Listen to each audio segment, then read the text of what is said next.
Innocent Clement Katete is a young man born and bred in Nakonde, in a village called Mwanza. Mwanza is a very, very funny village. It is a village which is built down, deep down the villagers, where villagers discuss village issues. It is also a place where mountains and monkeys are best friends, that side. So I did my primary school at Tenga Basic School, and then later on I did my secondary at the Soccer Boys High School. So after graduating, I wanted to do great in life, but there are some people that you need to meet for you to learn from them. So I did not have any connections until one day I met someone who encouraged me to say, you need to go to the city, which is Lusaka. So Lusaka, it is just a dream to reach Lusaka. So I remember the time I had one chicken, and the moment I saw it, I told my parents that I'm going to Lusaka. They always gave me a blessing of Joseph in the Bible. So the money was not even enough to buy a ticket. So I went there. I had to, the host told me to say, this money is not enough, so you can't go to Lusaka. So as he was talking, I had to pass underneath the arms, and then I found myself in the bus. I had to hide in between the chairs. So as we started moving, because I used to be very tiny and very small, and the moment we were about to reach Lusaka, that's when the host had to see me. So to cut the story short, I had to reach Lusaka, and then the problem I had, there was no communication and no connection to the people that were supposed to pick me. So I had to sleep at the station for 2 days.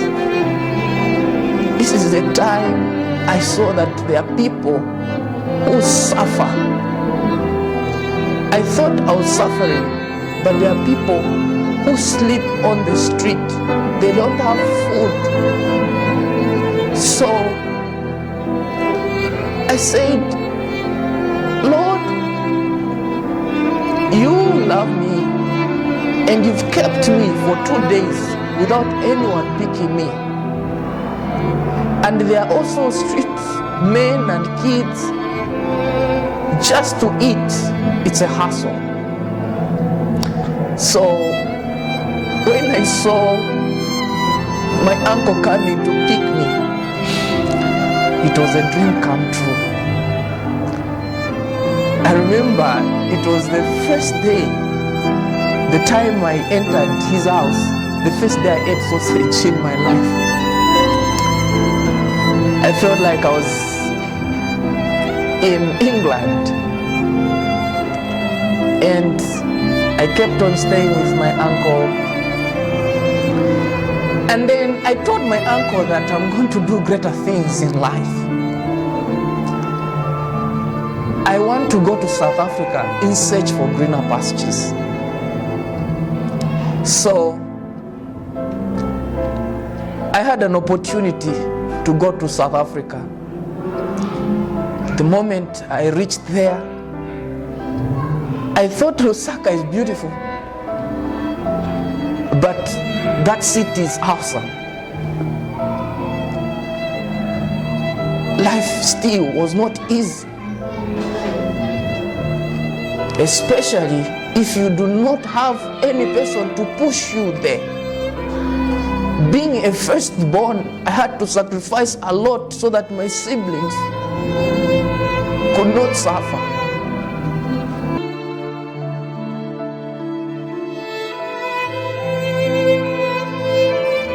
Because I believe in life, when you're looking for something, you find it. As the scripture says, seek you shall find, knock you shall enter, and ask it shall be given. So I had an opportunity to go and search for greener pastures in South Africa. I went there. I was so excited to be in South Africa. I called Mama again. I said, Mama, I've done it. I was so excited. Then I reached South Africa. I was the first person in my family to break this record. It's Eden in South Africa. Later on I realized, I thought in Zambia, Lusaka, people are suffering. I discovered that in South Africa, people are suffering. As I'm searching for greener pastures, life moved on. There was a time when I got sick. So when I got sick, it was news all over. That was spread that your son, it's a 50-50 chance. He might be dead. Son is dead. But the faith of my father, he said, not my son. My son is not dead. Not until he fulfill the blessing that he has for Joseph in the Bible. I remember my father narrating to me. He said, I prayed, I knelt down that day. I said, Lord, if you can bring my son back to life, I'll worship you for the rest of my life. I remember I was preaching the gospel to Dad to repent. And he was not interested to hear any message from God. But that day when he heard that my son is dead, that was the time he knelt down. He said, Lord, I want to worship you only if you are going to bring my son back to life. To cut the story short, my dad pushed everything, helped by the embassy, Zambian embassy and South African embassy. I was in a hospital in a strange land. My hero, my father, I call him my David, Mr. Katete Senior. I love him so much. The moment he came, he touched my shoulders. I didn't know that my father was fasting for 21 days. I was healed instantly. And then I knelt down before my father. I said, Dad, I need to remain here until I fulfill the mission to bring great things in life. My father told me, son, my mother, your mother, will not spare me until he sees you face to face, until he touches your arms. That's when she will believe that you are alive. We came back to Zambia, and I told them, this time around, Dad, with your blessings, I'll achieve anything in life. And the time I came back in Lusaka, I started doing some piece works. And then I applied to over 150 companies using my certificates. Not even one company gave me not even a missed call. So I was working as a security reserve at a certain company, and my supervisor was a very good man. So I requested him so that he can spare me to work at night, and then during the day I'm selling newspapers, of which he agreed. So I had no time to sleep. Whenever I work at night, I would go sell posts and daily mail newspapers. All the monies and the profits that I was making, me being the firstborn, I need to work extra hard to sponsor my siblings, because I never wanted them to pass through what I was passing through.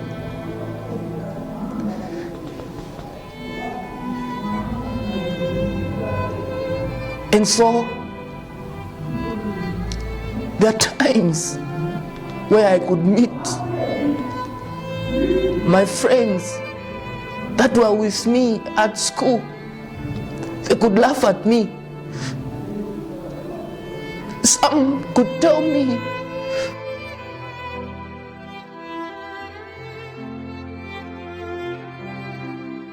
we found him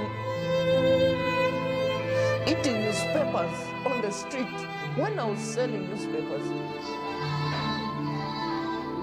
It was hard.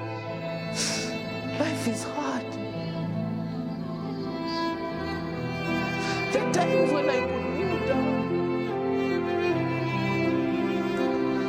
I ask myself, Lord, do you know me? Do I exist in your book? Do you know the young boy by the name of Musa Katete? Why did you take my life? The time I was born? Why? It was hard. I could not stand. Life was harsh for me.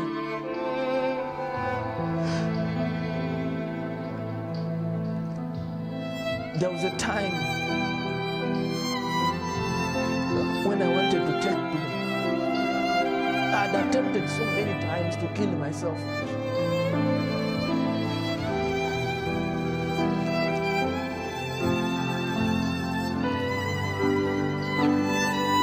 But then, it was not successful.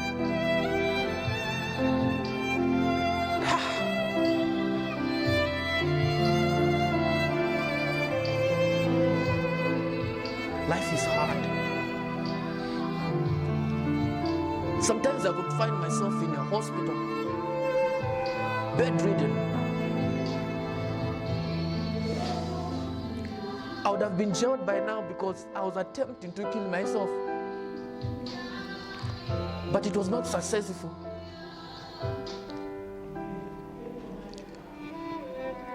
But me being a man and the firstborn in the family, I would stand again and start fighting for life.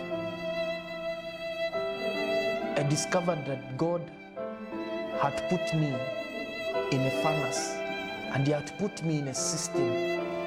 He was baking me and He was molding me and preparing me so that in future I would come and inspire someone.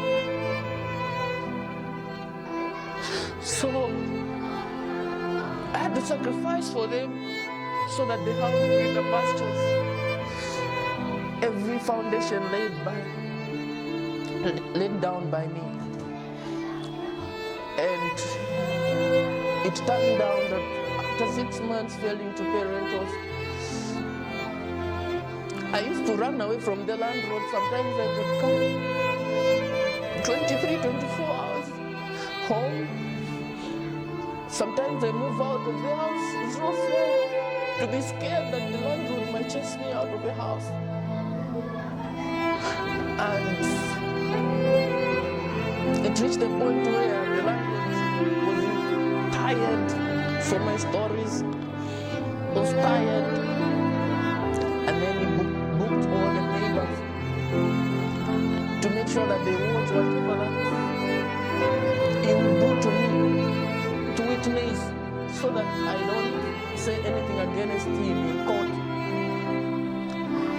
And that's how the landlord chased me out of the house.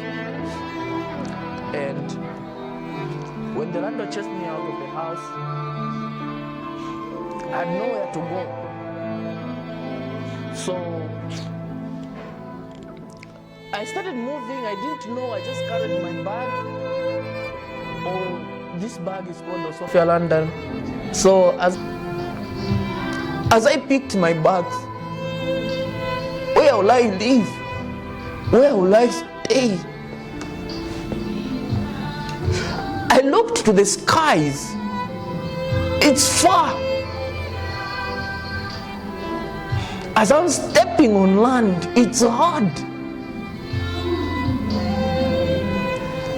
I started moving aimlessly. I do not know where I'm going.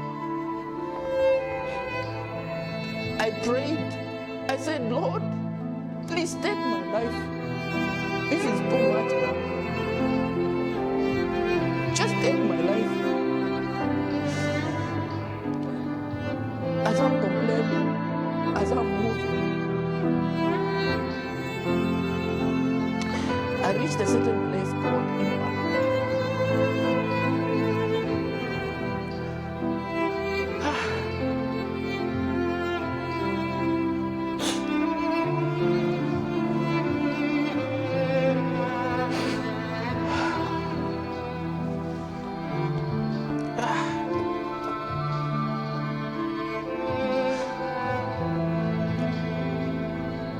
I see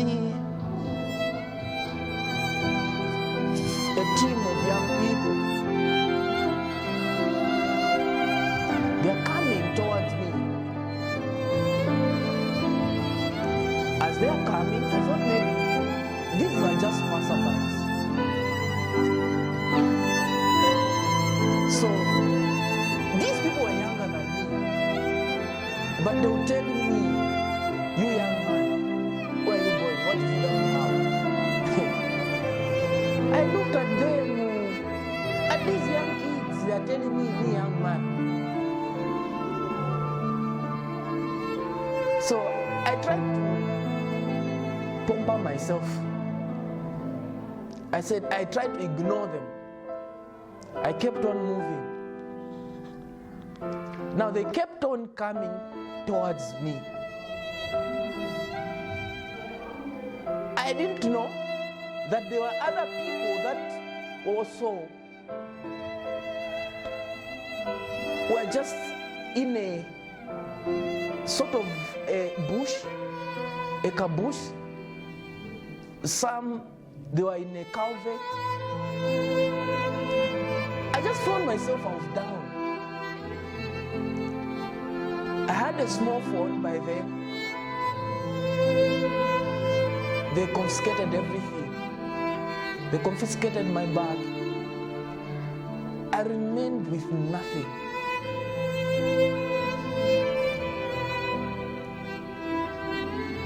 But then I saw death in my life.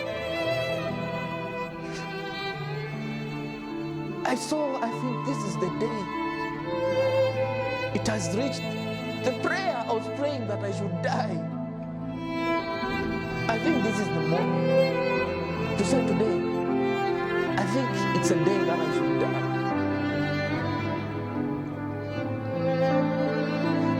So for some time, I had to wake up. I discovered I was just alone. I kept to move.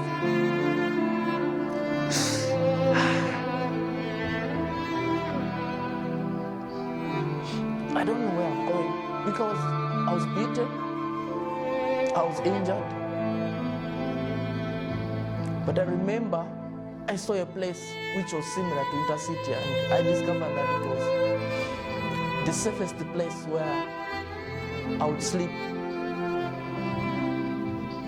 I was a nobody. I started sleeping on the street. No one knew my whereabouts. Because I'm nobody. I kept on asking. I was so furious at God. Why do you keep on keeping me? Why? Why me? Why every time me? Why? Or is it mean that the devil only knows me? Or are there other people who are suffering more than me? Because I felt that every time it's suffering. I asked myself, why is it that the people that worship you, Lord, that the ones that suffer? I remembered the words that Dad told me, that you shall find favor upon men, and the mercies of the Lord shall follow you for the rest of your life. Even if things are tough for you, the Lord shall send an angel to protect you. I remember these words. Sometimes I would carry charcoal for people just so that they can give me something. I'm a man, I need to work extra hard to set a standard for my future generations to come. It had never been so easy. At some point, I would also sell some things and some stuff at the marketplace so that they give me something so that I can buy something to eat. But I reached the point where life became so meaningless to me. There was no reason for me to stay on this planet. This is where, if I'm given something by any of the person that I'm selling for, I would appreciate, because it will keep me for the next day.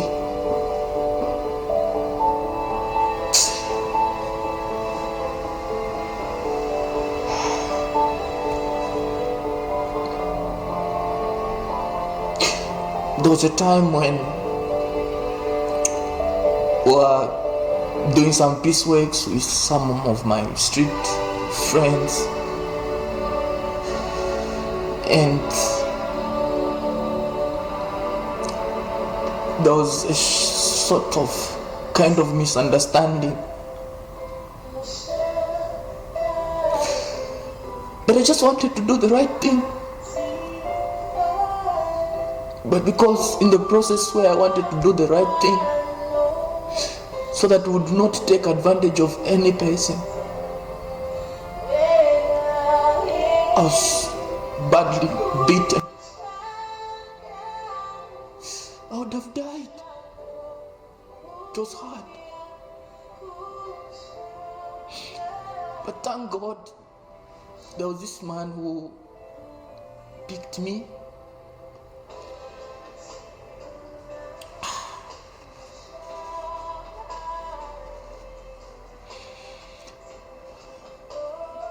And I'd found myself in the hospital, and lucky enough, I was alive.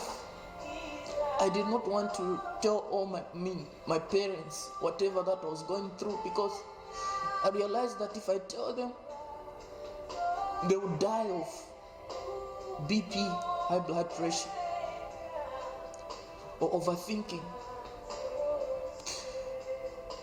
I had a reason to keep it to myself, because I need to strive. I really don't know what happened. As days went by, I found the people who attacked me on the street. The people who are doing fine, and I recognized their faces. I don't know if it was God who was punishing them. Yes, I understand I was in a bad situation.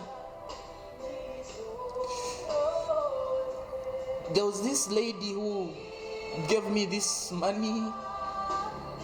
I don't know what she saw in me. She just felt pity on me and she gave me the money. But I realized that I would not pay evil with evil, just as the scripture says in the book of Romans chapter 12 verse 21. I just wanted to pay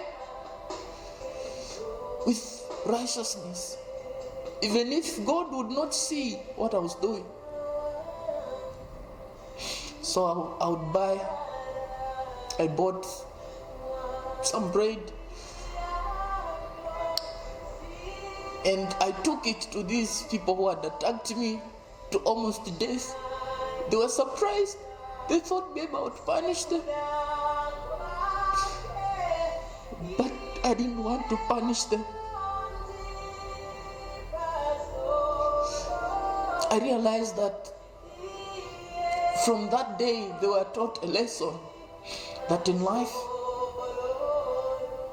you never close a door without opening it. And they became changed people because of that act. And I learned it as a lesson to say, whoever does something bad to me, I would still do something right.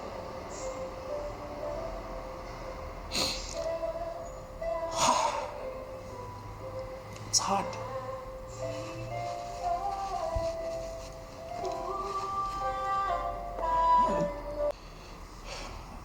As I was wondering about, I met this man, just a stranger to me. Then we connected. Just from there and then. And then later on, this man was invited to attend a presentation. So when he talked about this kind of a presentation, I thought it was a job. And I told the man, I said, sir, if they employ you, please remember me. And I escorted him. As we reached a place where the presentation was being conducted, the security personnel did not allow me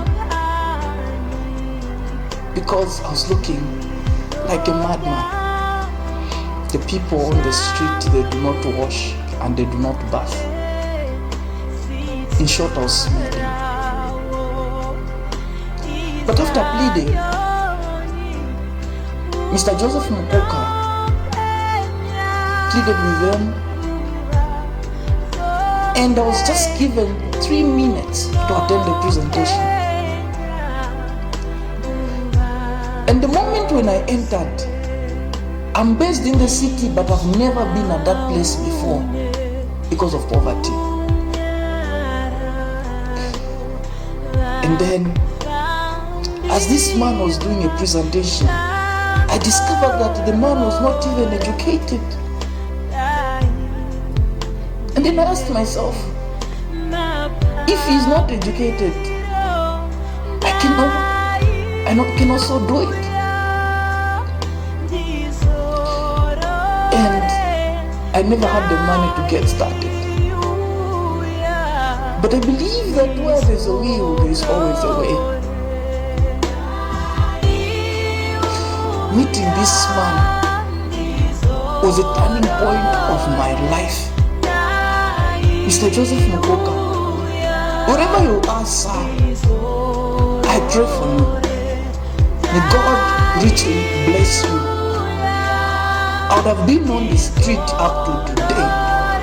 Maybe I would have died. Meeting you by mistake was not by mistake, but I met destiny by correction. May God bless you, sir, for me. May you take care of yourself wherever you are, and may you live long. My life has been changed. You are an angel sent from above to come and change your destiny. A million people pray to meet such people like you, but it's hard to find such people like you. You introduced me to multi-level marketing. Sir, live long. And after attending the presentation,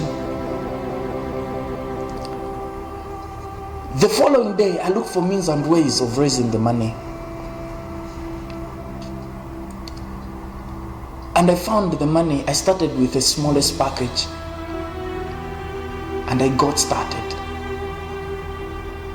The guy that I paid the money to, he thought the money that I had was fake money. So he had to ask some people around if it was real money because the way I was looking. And he found out that the money was real and registered me in the system. And that's how I got started. I grabbed the trousers of this man and I knelt down. I said, sir, I'm the firstborn in the family.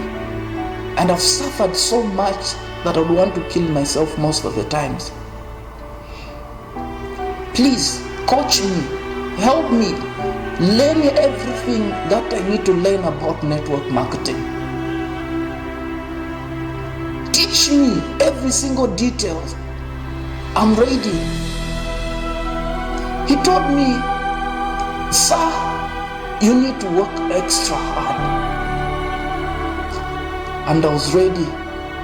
He told me you have to be making about 20 calls a day. I told him, sir, that is very easy. I can be making 100 calls every single day. I can be inviting 100. I can be making 100 invitations every day. I can be making 3 different kinds of presentations every day. That's what I told him. Because I was hungry. I said to myself, enough is enough. And to my surprise, I thought everything it would be a walkover. But I got rejected so many times. They said no to me, but I believe in no is not an answer. No means next opportunity. I presented the business to my family members. They thought I'm a madman. They started calling my relatives that we need to take him to Chainama, which is a mental psychiatric hospital. I presented to my friends. They never believed in me. I went out to talk to everyone. Everyone said no.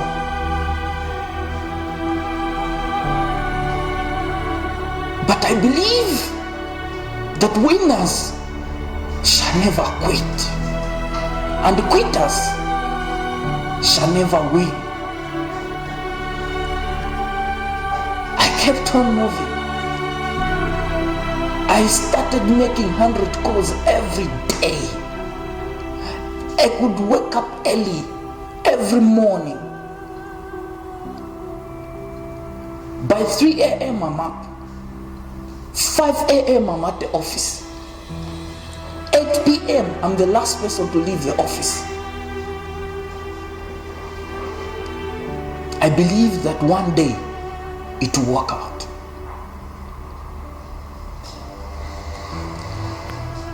In my 21 days, the company paid me $2,100 and US dollars. I kept on making thousands and thousands of calls, and I made a target that anyone who is more intelligent than me, who is smarter than me, who is more handsome than me, but I would not allow anyone to outwork me. In my third month, the company paid me $5,500 US dollars. Superlife recognized me with the first rank, and the first rank is leadership rank. The second rank is sapphire rank. I have achieved it. The third rank is ruby rank. I have achieved it. The fourth one is emerald. I have achieved it. The fifth one is crown diamond. On this one I'll pause, because crown diamond, meaning you are an asset to the company now. You are no longer these kinds of other precious stone. For you, you are a diamond.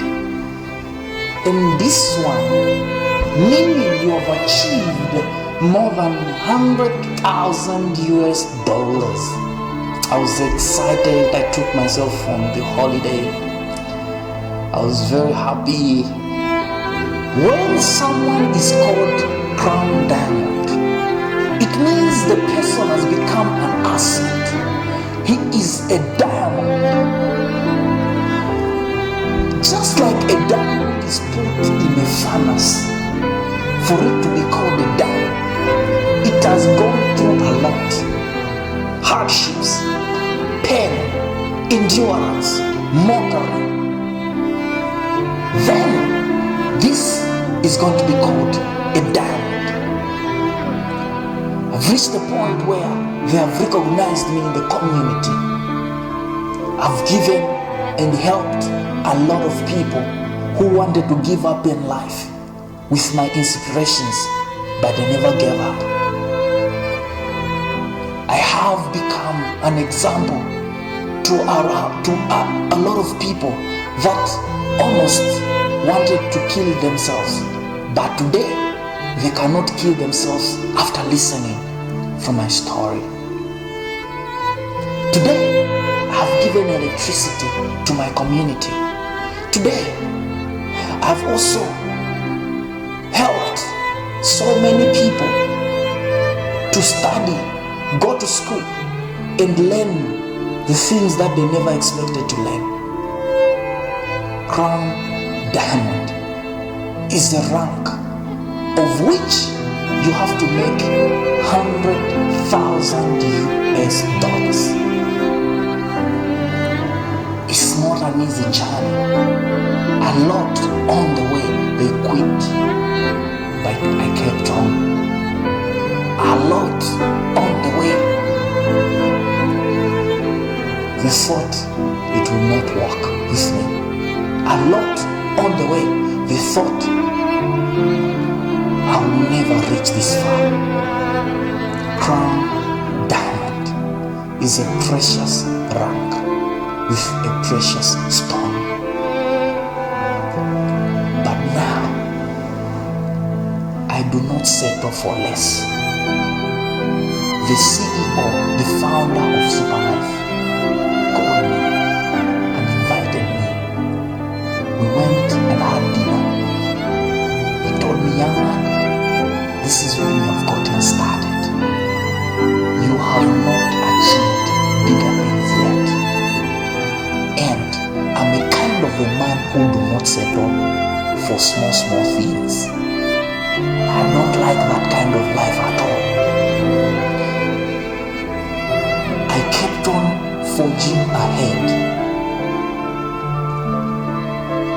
Within 4 months, I smashed this precious rank. Now this one, the way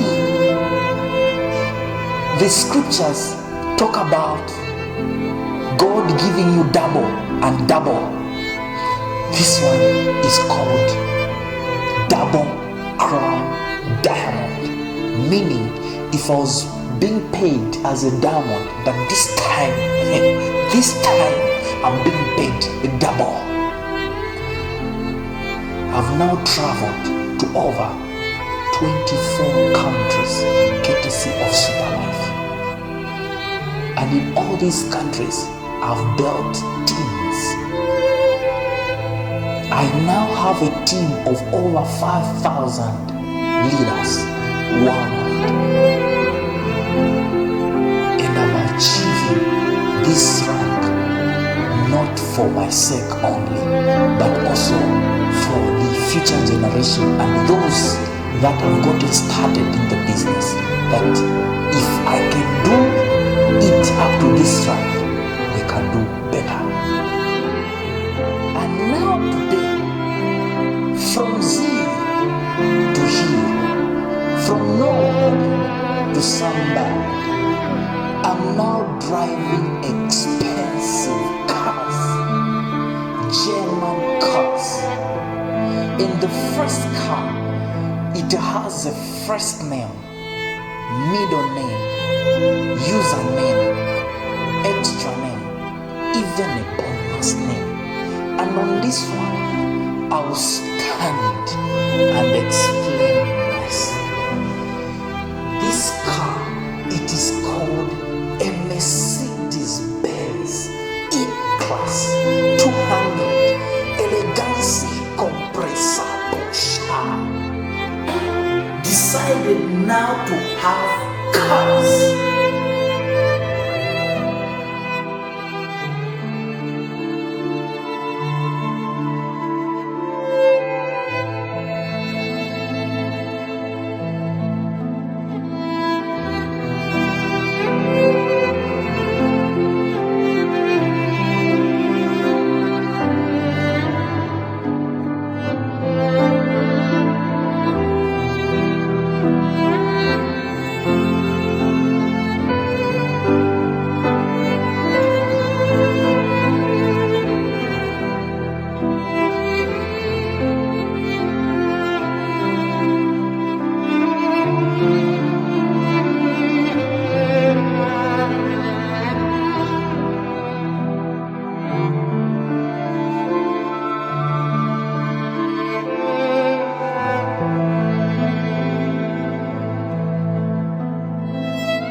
Ladies and gentlemen, there are three creatures that you need to identify yourself with if you want to win big in life.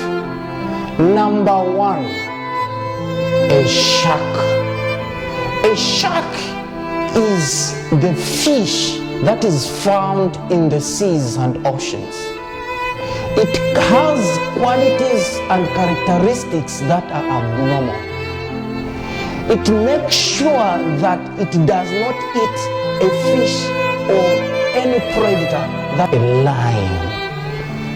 lion differentiates itself from all animals in the jungle. It is not the fastest, it is not the most clever, it is not the biggest, but a lion is a winner above all animals. They have buried me before, but you cannot bury a seed. It will germinate. A lion makes sure that it dominates in the jungle. If you want to dominate in this business, you have to be ready to act like a lion, move like a lion, eat like a lion. A lion do not mingle with the zebras, and a lion do not mingle with the tigers. A lion is always alone, and big winners in this business, they move alone. Number 3, an eagle. An eagle is not the biggest bird in the sky, and it is not the most intelligent bird ever lived, but it sees thousands and thousands miles away to make sure it picks its target. An eagle would go up to the highest mountain after reaching 35 years, and it will pluck out all its feathers, and it will decide whether to live more than 70 years or die. An eagle will ever soldier on, and as it is soldiering on, there is no food and there is no praise to feed on. An eagle will see itself years for it to have whatever it wants, and when it reaches its peak of its age, it will make sure that all its children inherits what it earned. And here is an encouragement to you, Super Life member. I do not care your rank. You may be or have the lowest one, or you may have the highest rank. I have seen people quit, whether small rank or highest rank. But what you need to understand is that when you begin this journey, there is no quitting. Super Life is not just a brand. Super Life is not just a company. Super Life is a movement that is here to stay and change generations to come. There can be noise come from left, right, and center, but do not be moved because of the problems that you pass through today. Those problems are just making you stronger, and you are going to go higher and higher. Use Super Life to inspire people today. People can change their lives and their destiny through you. You are more important than you think. I believe in you in more than you believe in yourself. Today, I say to you, Super Life, life is super.